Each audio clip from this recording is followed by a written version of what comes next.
Truth or Dare is about a group of friends who go to Mexico and get conned into playing a supernatural game of Truth or Dare. And when they come home, they realize that the game has followed them and that it's not going to stop until it exposes all their weaknesses and all their secrets. What makes the game work in our movie is sort of the driving question of the film, because suddenly our characters find themselves stuck in this supernatural game, and wherever they go, whatever they do, the game follows them, and they can be in some really compromising, awkward situations, and suddenly they're in the middle of a Truth or Dare game. So very quickly they determine, we've got to figure out how this is happening and why it's happening.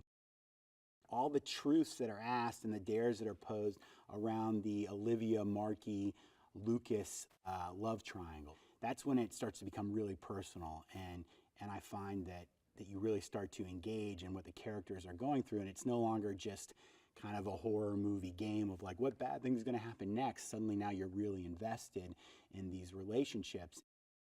She tells them, look, the game followed us, it's happening, it's real, and one by one they start to see evidence of this, and they realize, you know, she's telling the truth, that this is happening. The game has followed us home.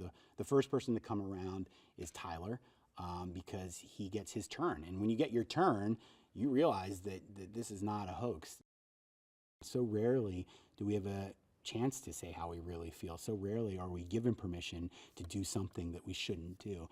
And we take that aspect of the game and then we add stakes. We say, not only do you get to do these things, not only do you get to say these things, but if you don't, you're going to die, right? So all of that kind of comes together into a perfect storm, which both creates, I think, a lot of wish fulfillment and a lot of really terrifying moments.